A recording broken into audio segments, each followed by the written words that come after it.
Oi, hoje a gente vai estar conversando e lembrando sobre o nascimento de Jesus. Já vimos dois textos que são fundamentais para compreendermos sobre esse nascimento e agora vamos ver um terceiro texto também fundamental, só que não no livro de Lucas.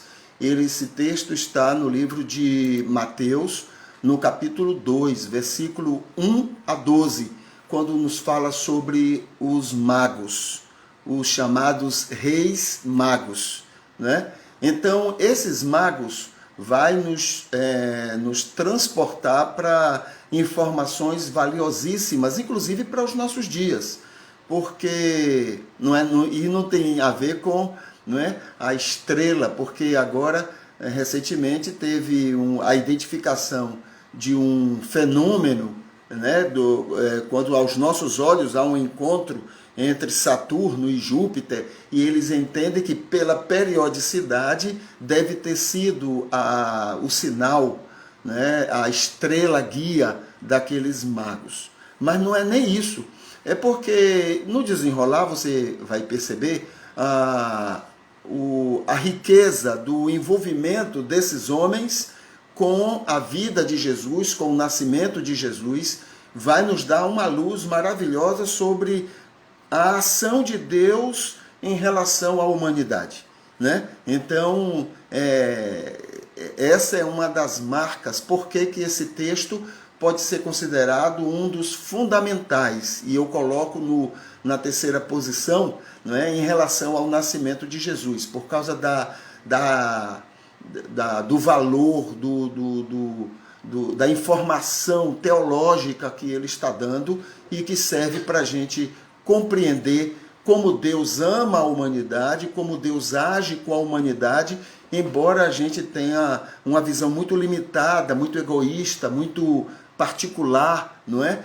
Toda religião tem essa marca humana, é o que é chamado de a face humana, quando você pega algo muito grande e coloca dentro de um jarro pequeno, dentro de de um espaço pequeno, você força a barra para que aquilo seja muito egoísta, muito só seu, só do seu grupo, só daqueles que acreditam como você acredita. Então, esse texto nos ajuda maravilhosamente bem, entende? E a gente vai ver particularidades dele que vão nos auxiliar nisso. Eu vou ler o texto e algumas lembranças, alguns itens a gente vai chamar a atenção só para ajudar no esclarecimento do texto, né? Então diz assim, isso é Mateus capítulo 2, versículos de 1 até o versículo 12, a respeito dos magos que visitam Jesus, né? E tendo nascido Jesus em Belém de Judeia, no tempo do rei Herodes, eis que uns magos vieram do Oriente a Jerusalém, não é? E aí está uma boa lembrança, 1 ou 2 anos depois do nascimento de Jesus, ou seja, não foi imediatamente ao nascimento de Jesus. Jesus aí provavelmente já tinha 1 ano ou 1 ano e alguns meses, né? Dizendo: onde está aquele que é nascido rei dos judeus? Porque vimos a sua estrela no Oriente e viemos adorá-lo. Eram de nação, religião e crenças diferentes dos judeus. Então, aí já começa a beleza, né, que a gente pode verificar, né, na vinda desses magos para o nascimento de Jesus. Então, eles chegam e vão para Jerusalém, que é a capital dos judeus, né? Então ele procura saber lá, pensando que era o filho de Herodes que tinha nascido. E na verdade não era. E o rei Herodes, ouvindo isso, perturbou-se, e toda Jerusalém com ele. E congregados todos os príncipes dos sacerdotes e os escribas do povo, perguntaram-lhes onde havia de nascer o Cristo. E eles lhe disseram: em Belém de Judeia, porque assim está escrito pelo profeta, que é Miqueias, né? E tu, Belém, terra de Judá, de modo nenhum és a menor entre as capitais de Judá, porque de ti sairá o guia, que há de apacentar o meu povo Israel. Certo? Muito bem. Aí segue o texto. Então Herodes, chamando secretamente os magos, inquiriu exatamente deles acerca do tempo em que a estrela lhes aparecera.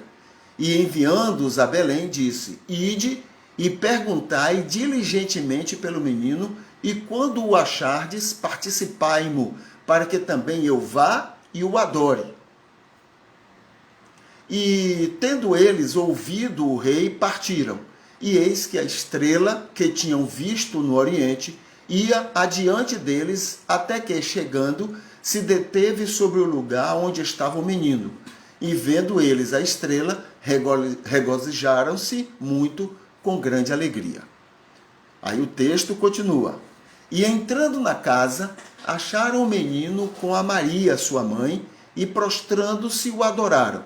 E, abrindo os seus tesouros, ofertaram-lhes dádivas, que eram ouro, incenso e mirra.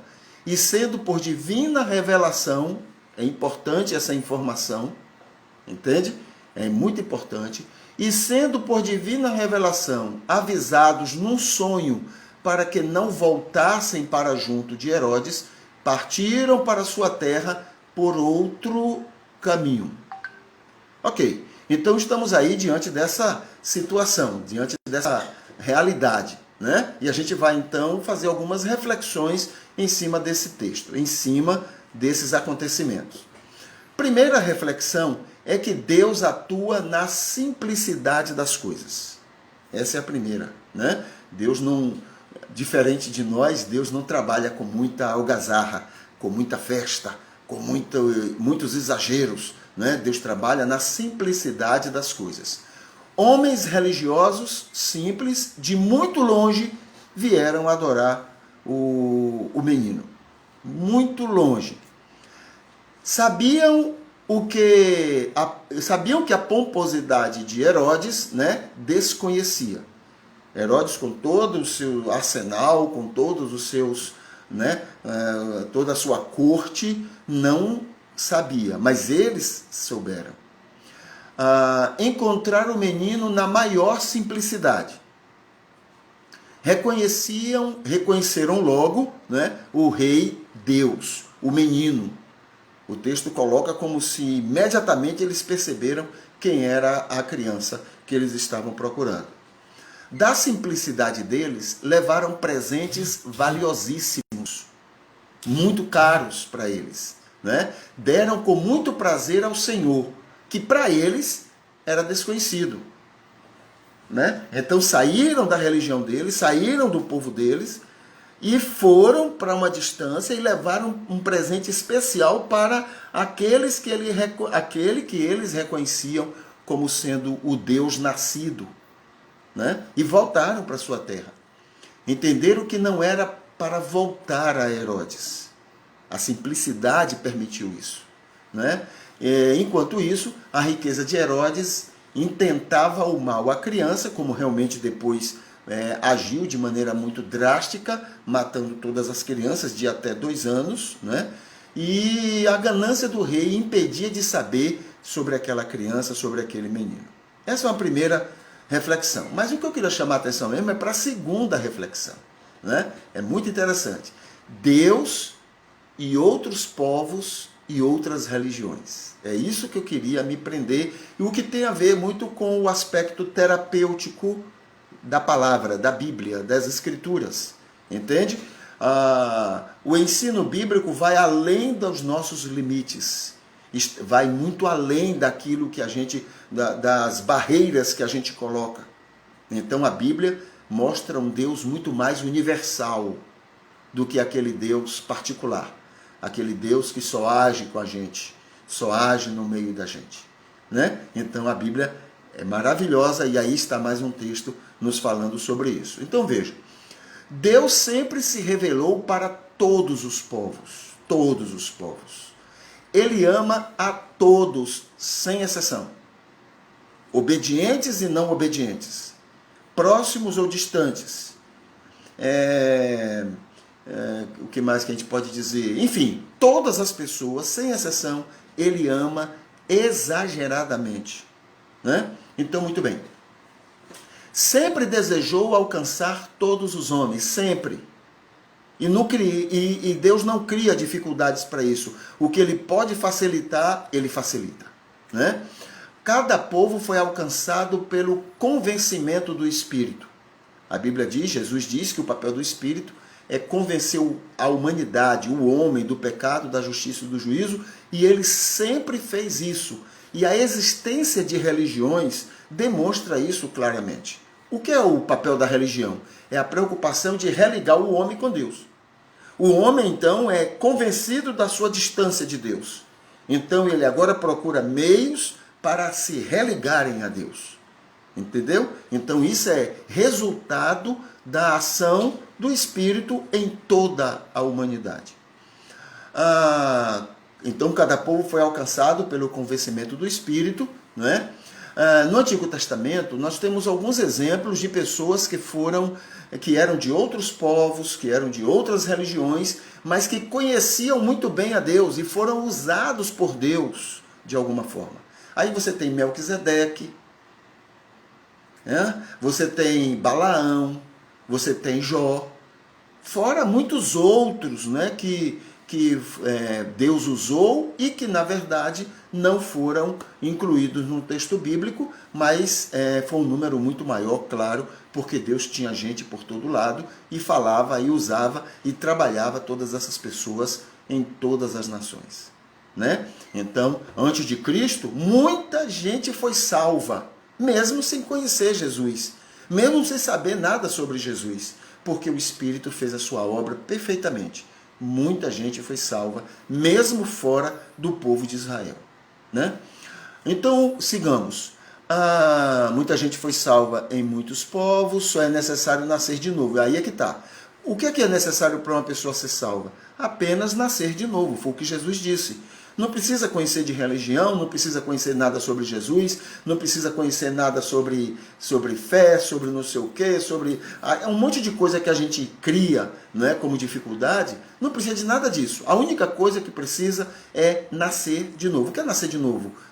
Arrependimento. Então a pessoa é convencida do pecado e ela então ela passa pelo novo nascimento, ela se arrepende. A partir daí, a graça de Deus faz todo o resto. Entende? Então, nisso, muita gente foi salva em muitas religiões, em muitos lugares, não só no Antigo Testamento, mas nos dias de hoje. E nos dias de sempre. Porque a mesma coisa que Deus fez na antiguidade, para salvar pessoas, Ele continua fazendo. Então, não depende de ser cristão. Né? Aliás, tem muita gente que demonstra claramente, muita gente fora do cristianismo, que demonstra claramente serem alcançadas pela ação da graça de Deus, do que muitos que se classificam como cristãos e estão aí queimando todo tipo de situação, né? Totalmente ao contrário do que Jesus seria capaz de ser ou de fazer e de ensinar. Ok? Muito bem. Então veja. Os magos vieram do Oriente, muito distante, o texto procura mostrar isso, muito longe. Magos é a ideia de mágicos, religiosos, tipo os caciques de hoje, né, entre os índios. Né? Claro que não é a mesma coisa, mas é só para a gente ter uma ideia do que seriam esses magos. Né? Entenderam que nasceu Deus, que Deus havia nascido, né, e foram adorar esse Deus. Que Deus? O Deus de Israel? O Deus dos judeus? Não, o Deus deles. Eles foram adorar o Deus deles. Entende? Não era outro Deus. Ninguém adora outro Deus. A gente adora o Deus da gente. E foi isso que eles foram fazer. Saíram de longe em busca de encontrar o menino rei. Quando chegaram a Jesus, não foram rejeitados. Provavelmente, se fosse hoje, não, esse povo não pode adorar. Tem que adorar como a gente adora. Né? Mas não foram rejeitados. Deus usou a estrela para orientá-los a Jesus. Deus é que fez isso. né? A gente pode ter respostas naturais hoje, explicações, mas Deus usou tudo aquilo para levá-los a Jesus. E tanto é que o texto, que Deus permitiu que eles estivessem presentes no texto bíblico, né? O Senhor aceitou cada um deles e usou cada um deles. Percebe a beleza disso? Né? Não serve para os dias de hoje? Então, em vez de eu ficar nesse limite de que só dentro do cristianismo que Deus age, que Deus ama, não. Deus é universal. Deus é de todos. Qualquer pessoa, em qualquer lugar do mundo, em qualquer religião do mundo, que aceitar o convencimento do Espírito e passar pelo novo nascimento, recebe a graça de Deus e vai desfrutar da salvação de Deus. Entende? Então, o amor de Deus alcança o universo, o mundo. Então não temos, que crer, como somos tentados a crer, de que Deus é exclusividade nossa, de que Ele ama somente a nós, de que Ele protege somente a nós e etc. A história dos reis magos, a história, o envolvimento deles com o nascimento de Jesus e a maneira como Deus usou esses magos, nos dá uma clareza maravilhosa sobre o amor de Deus para com toda a humanidade, sem exceção. E a ansiedade de Deus de alcançar a todos. Inclusive, usando nós. Em vez da gente afastar as pessoas, expulsar as pessoas, o nosso papel seria atrair essas pessoas, porque Deus quer alcançá-las e abençoá-las. Tá bom? Então, que mais essa mensagem do Natal possa nos levar a pensar e a refletir melhor a respeito do projeto de Deus na sua vida e na vida de todos nós. Tá bom? Então, que Ele continue abençoando você e todos os seus.